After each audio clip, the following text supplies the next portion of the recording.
Okay, hello everyone. Last session of the day, the sun's coming out.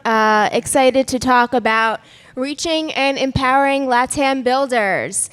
This session will be in English, just to let everyone know here. That's good for me. It's good for you. You'd be fine. I'm Jenna Tiemann. I'm on Circle's developer marketing team, and I'd love to let our panelists introduce themselves. Thank you, Jenna.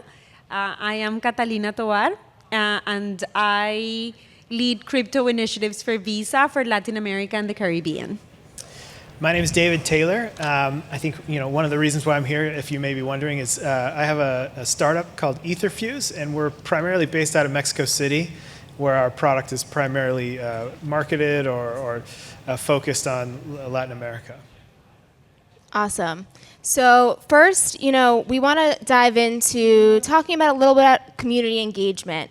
So let's talk about discussing the role of community engagement in the growth of developers and how really that benefits the individual developers and the overall industry. Dave, do you want to start with you? Sure. Well, one, I would like to kind of just reference the importance of community engagement in other places. If you look in history, especially in Latin America, there's a lot of unfairness that's been involved, especially in relation to the United States or even Europe or the Western world.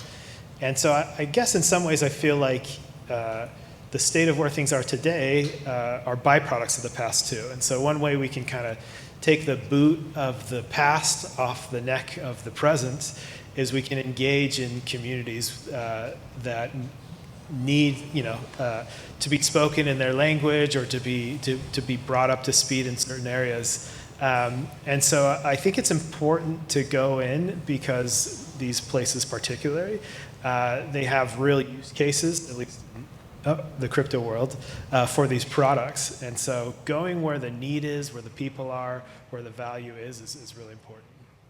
Absolutely. Just really directing and making sure it's as relevant as possible for those developers. Absolutely. Catalina, same question for you. So, the Web3 space has an increasing number of developers, right? And the pace of innovation is super fast. But also another thing that characterizes the community is the possibility to be connected all the time. Mm-hmm. The possibility to establish relationships through formal and informal channels, and the possibility to also continue to learn informally and formally. So I think that in a way just drives the community itself. And I think that especially for a company like Visa, right? I think that we have an important role in driving that community. And I think that has different elements. The first one, I think more directly with our own clients, mm-hmm. right? I think that one of the big things that we do to drive that community is actually helping educate our clients who not necessarily are, and I'm talking about our traditional clients, right? About the benefits, the opportunities that the Web3 space brings. So I think that is one very big role that we have. The other one that really helps drive that community is the tools that we have made available. Mm-hmm. So Visa has this Visa development program that has over 100 APIs that in Latin America are consumed significantly, over 1 billion API calls over the last year, in an effort to drive new business models, enabling Visa solutions that could be consumable to develop, of course, payment solutions that help drive the ecosystem. And then last but not least, I think that we at Visa believe that there are specific segments where we can make a difference. And one of them is the creators economy. Mm-hmm. We believe that they would be the small business entrepreneurs of the future. So we do believe that we have an opportunity to make a difference and help this particular space. Absolutely, yeah. I think also to piggyback off that education, Circle with Visa, with Etherfuse, we've partnered a lot recently around education. We have our LATAM Roadshow where Circle and Visa have been in Sao Paulo. We were in Buenos Aires, Mexico, educating developers around the benefits of Web3 and blockchain solutions. And along the same vein, Circle and Etherfuse recently educated developers in Guadalajara. So setting that foundational knowledge and providing those tools to education, this is why these partnerships are really so foundational. So we talked about the role. Let's talk about these strategies for building these active, engaged developer communities in Latin America. What strategies are really successful? I think, Catalina, let's start with you. Sure. I think that really what we've tried to do is try to approach things differently. As I mentioned before, one of the segments that we think we can make a difference in is in the creators economy. And so, for instance, an example of a new program that we have is the Visa Creator Program, where basically what we're trying to do is provide this group that we believe could make a difference with tools, learning and mentorship tools to help them first understand the technologies and the benefits of the technology behind, in particular, NFTs and the benefits that it could have. NFTs have the possibility to, lower the barriers, especially for creators, to join the economy and really bridge some of the gaps that we've seen today, like socioeconomic, racial, and gender gaps. And so for these reasons, we believe that we have the possibility to help them, to empower them, and to provide them with tools so that they can better understand the benefits and start monetizing better. So really, our Visa Creators Program has selected creators across the globe who are going through this mentorship program, which is also a great opportunity for us to learn where the pain points are, where the opportunities are, so that we can continue. This program is just starting, but we envision it growing in the future, and just perhaps even providing more tools to the creator economy. Also, other things that we have done is. We also believe that there are specific developers or new entrants into the space that maybe do not have the tools to access the right, conferences or learning opportunities. So we have switched our focus on our participation to events, and instead of having like a regular booth, what we do, or what we have done and has been successful in the past, is sponsoring students or sponsoring developers to participate into these events. So we did that at Permissionless in West Palm Beach, where we sponsored 200 developers and students to participate. And we also did it in the Blockchain Rio Festival, which had its first edition last year. And we sponsored over 5,000 students to be able to participate. So I think that we're trying different approaches to really drive these communities. We also either sponsor or participate in different hackathons, both external and internal. So really it's just trying to take different approaches to continue to build community, understanding what the levers of a company as Visa can have. That's great. Yeah, I would say, I come into oftentimes from an outsider's perspective, so I get to see sometimes the difference from what I thought to when I was there. But I think a lot of people want to be met. They have a place they want to be met, and where they're at, and how they want to be met, and in their own language. So a lot of crypto, we do a lot of events, and we have co-sponsors and things. A lot of it is predominantly English speaking, and it's using tools like Twitter or Discord to engage with folks.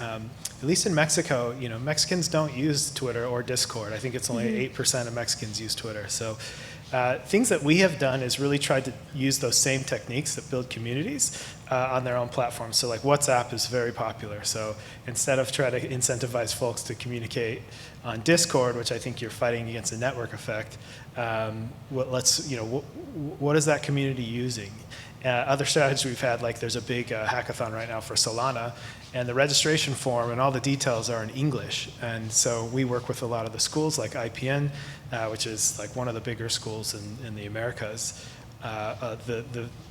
All we really had to do was translate that form into Spanish and then release it, and we opened a gateway for a lot of people. So in some cases, the effort is very small, but it's meaningful. And in addition to that, I think you just need to show up. So a lot of people go to Mexico City or Guadalajara.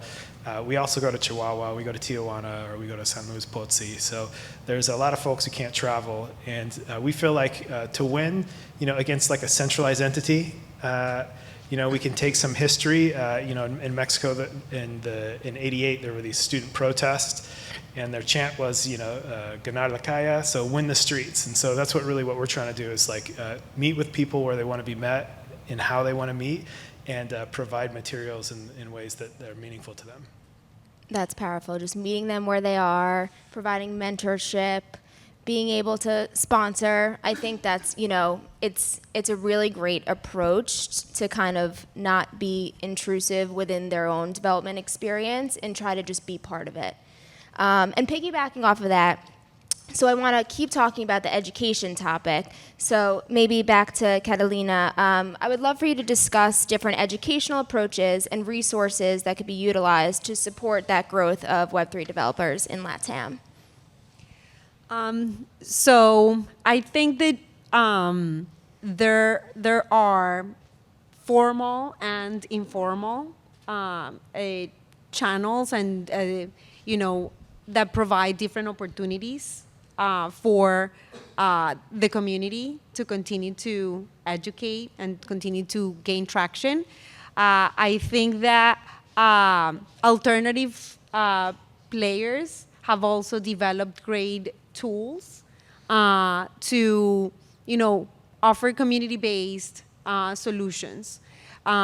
So I think that again, as I mentioned, one of the things that we have tried to do is, as you mentioned, also via hackathons. And we have participated or sponsored hackathons in Nigeria, in Singapore, in the UK, and also internally. I think that sometimes we also forget about our own organization and the role that we have educating our own community. And so at the beginning of last year, we also hosted an internal hackathon, which had like a participation of over 500 employees, and with great success, with great. So really, I think it's also important to look outside, but also look inside, and continue to contribute that way as well. Yeah, absolutely. Yeah, I completely agree. We use a lot of the similar strategies. One thing I think that was effective for us too, similar ideas. We partnered up with folks like Circle, or Solana is another big partner of ours, and we create, I don't want to say jobs, but bounties to do things. So some of these tools, like Translate or create a tool that is maybe more demonstrative of Latin America. We recognize the need for them. We don't do them ourselves, but we'll create bounties for people in the community to do. I think that gets you a little engagement. It gives a little insight into opportunity and possibilities, and it also gives opportunity for people to demonstrate their value and earn some money along the way. Yeah, absolutely. On that partnership angle, you are great with the segues. I've read these notes before. I have printouts. So yeah, I would love maybe, Dave, starting with you, to share insights on the advantages and potential challenges of working with these regional partners and how this can stimulate the growth of Web3 developers. Well, there are a lot of hard things. The advantages are you're speaking with a culture of the culture, So like our partners, I would say, have been the regulatory authorities, the schools, and then I would say culturally important partners in the area. So for regulatory, our product is a essentially a self-custody bond that we purchase on the secondary market in Mexico. There's a lot of ways that you could go to jail with that or get in trouble. So we really reached out to, I don't know why, but the regulatory authorities in Mexico are a lot more open than they were in the US to us. And so we really reached out to them saying, hey, can we help you define guidelines for securities on chain in Mexico? And I don't know if it was our approach or whatever, but we had a lot of good luck. So we were able to, in my sense, or how I view it, partner with the regulatory bodies, so the CNBV of Mexico, to help define clearly for not just us, but everybody, how would people do this? How would people issue NFTs that earn yield? So that was an important one, is respect the country. Another one with the academia, we didn't just go to the students, we really tried to go through, we did that too, but we really tried to respect the actual institutions and ask them, hey, can we engage or have events with these folks? So the big ones in Mexico are IPN or UNAM or Tec de Monterrey. And so we really tried to ask them, hey, can we collaborate with you? And a lot of schools, they're looking for opportunities to show their strength and to do something creative. So do it in a way that they can take credit as well. The culturally specific ones, they're the funnest, but they can also be the hardest at times. So we partnered up with a football club, the Cholos in Tijuana. So they're a premier football league. They're doing some interesting blockchain stuff with their stadium. You guys should check out. So you'll be hearing more about it. So we feel like, a lot, at least in Mexico, there's not a lot of understanding of how crypto works. So how do you onboard 127 million people or more, meet them at their interests. So the other partner that we worked with was CMLL. So they're the biggest lucha libre company in Mexico.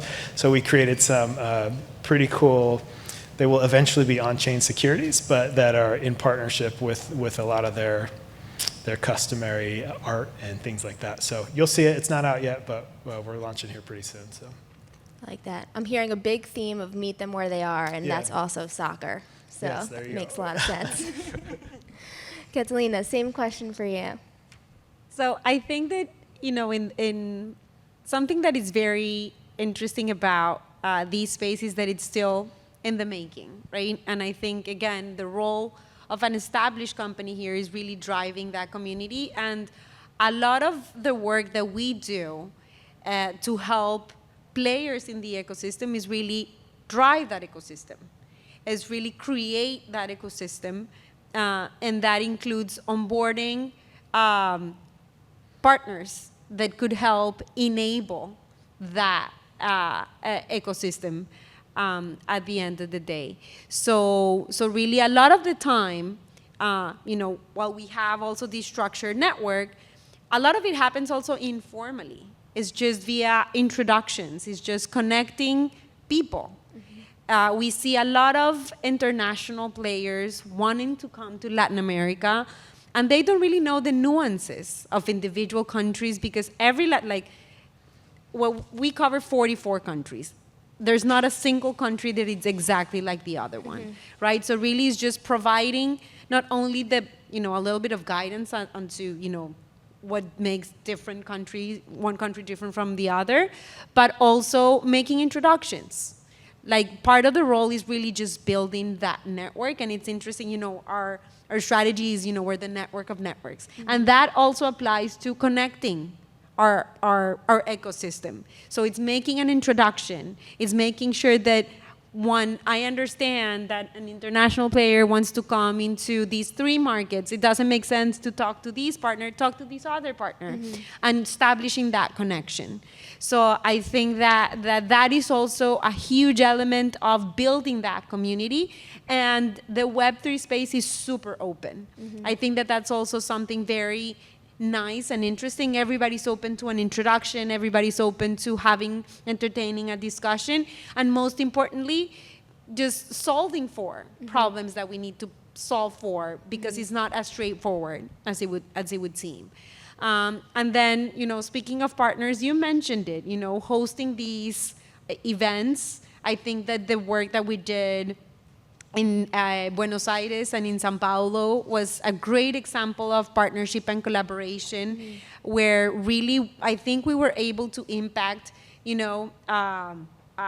a good number of the positive feedback that we got after the event was amazing. Like everybody was super hyped, super excited, really looking forward to other events like these in the future. And so for those that don't know, like we've hosted these series of workshops where primarily Circle is sharing their development tools available for builders in the economy. And it's been an amazing experience. So I think that is, one of the greatest examples of partnerships and collaboration. Absolutely. I think we have our head of field marketing in here. I hope you heard that. Those are some good events. Even understanding the country, knowing that not every country is, treated equal, and you have to have the partnerships that matter. Working with regulators, working with cultural organizations, like those are all really strong strategies in really enabling like the most valuable partnerships. So we're going to go a little bit more like future predictions. Dave, this question's more for you. So I would love to hear your perspective on, what future of Web3 development in Latin America. Just, give us some predictions around potential future trends for Web3 development within that community. Well, let me start with Web3 first, and then we can go to Web3 development, because it's a little different. The reason why I'd say the primary reason we went to Mexico City at first was to avoid regulatory capture here in the United States, at first.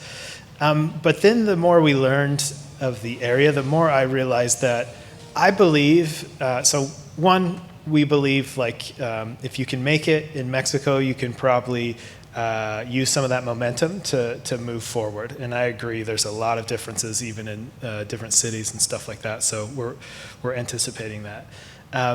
The second was, I think that in Latin America, we will see in the next 10 years greater growth in usage in crypto than anywhere else in the world. And why do I think that? I think it's because the people, the communities there actually genuinely need the solutions that the blockchain provides, as opposed to like us here. So I have Venmo, I have PayPal, I have relative confidence that the money in my bank account will be there tomorrow. I can quickly do that. I can quickly set up a company. There's this awesome book, The Mystery of Capital, by a Latin economist, Hernando de Soto. It was written 20 years ago. He describes what I would say is a lot of the problems holding some of the Latin American countries back. Those are primarily solved by a unique global distributed ledger. And so I just really believe that because the blockchain really is relevant to the communities there, we'll see that growth. Mm-hmm. And I think that when we look at crypto, we all feel, it's this, I don't think it's an evolutionary improvement on technology. I think it's this huge leap. And we all feel that it's the future, but I don't necessarily know how it's going to get there. I don't think people who don't live the problems every day are going to build the products that have product market fit. So I think the communities in Latin America will build the products and the tools that solve their problems, and those will help usher in kind of like the next billion users of crypto. So that's why I'm there. I'm from the States. I was born in California, but that's why I'm in Mexico City. Awesome. That's really a great mission. Catalina, I would love to talk a little bit with you about the intersection of Web 2 and Web 3 development. So, I would love to explore how traditional development practices can inform or integrate with Web 3 development, especially more with that Latin American context. And I think that one of the most beautiful things about crypto at Visa is that it's one of the most beautiful examples of our network of network strategy, mm-hmm. where we basically do is connect the Web 2 world with the Web 3 world. And really, we look for ways to bring our network at the service of another network, because we believe that certain digital currency networks are other payment rails, other payment networks. So really that is how we started in this crypto adventure about 5-6 years ago. And it started like that. Like, how can we start? It started first, how can we connect a crypto platform with a Visa credential so that a consumer can have an improved experience and really access easily those crypto assets to make day-to-day purchases in any of Visa's 80 million available merchants in the world. But it has to be transparent for the consumer, right? At the end of the day, what the consumer does is pulls his funds, but pays in fiat at the merchant. But I, as a consumer, never realized that. So that's how we started. And now we have over 60 programs globally. And then we expanded that to how do we bridge the movement from fiat to crypto? How does the credential enable that money movement for either topping up a crypto wallet or purchasing crypto directly? So really, again, this is one of our greatest example. We still have plenty of opportunities to solve for, even though we have been doing it for quite some time now. As new business models arise, for instance, now that we see a trend more towards decentralized wallets, right? It brings new challenges for us on how do we start connecting the dots when it gets a little bit more, it's harder for us, but we still are working hard to solve for it. So really it's just, again, depending on the community, building that community so that we have partners that can help us drive that money flow. But at the end of the day, what we are trying to do is really that. It's making sure that we are bridging the gaps between the Web 2 and the Web 3 world, and ultimately also continue to have Visa to be the best way to pay and be paid. Yep. And I guess to piggyback off of that, thinking about these barriers to education, to kind of like helping developers onboard to this community, like when you're saying things are getting hard, like what are some of those barriers, what are some of those challenges, and like how to, what are some ways to overcome that? I think, again, the barriers are, the more innovative business models are, right? It's harder, right, to find a solution, at least until you solve for the first. No, you need to solve for that. You need to solve for regulatory compliance. You need to solve for having the right setup so that it's also seamless to the consumer. And I think that, I think it continues to present a challenge, but at the end of the day, and it goes back to the spirit of the Web3 space and the community and the openness, is really that collaboration that drives for solutions. Because I think that innovation is going to continue to come, if anything, at a faster pace. Yeah. And what we need is to continue working together. It's to continue being close to each other, trying to solve for, so that at the end of the day, as you mentioned, I think the consumer is the one that sees the benefit, right? The consumer at the end of the day is the one that is able to have a seamless experience and really have his problem solved for. Yeah. Anything to add from your perspective on, those barriers that you're seeing in your day-to-day? I think it's well said, and I'm super excited to see what Visa's doing in crypto, especially the latest Solana announcement. I thought that was really cool.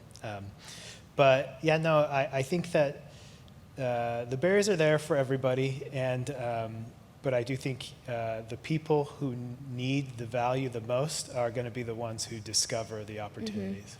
Yeah. That's a mic drop quote right That's there. That's it. It's probably expensive, so I won't. That's true. So we've got a couple of minutes left. I guess, maybe to end this, I would love to hear just like, what are you both excited about? What really excites you about your job and all of the real, true impact that you are having on the Latin American community? What excites me is also what I hate, which is like there's so much to solve for. Yeah.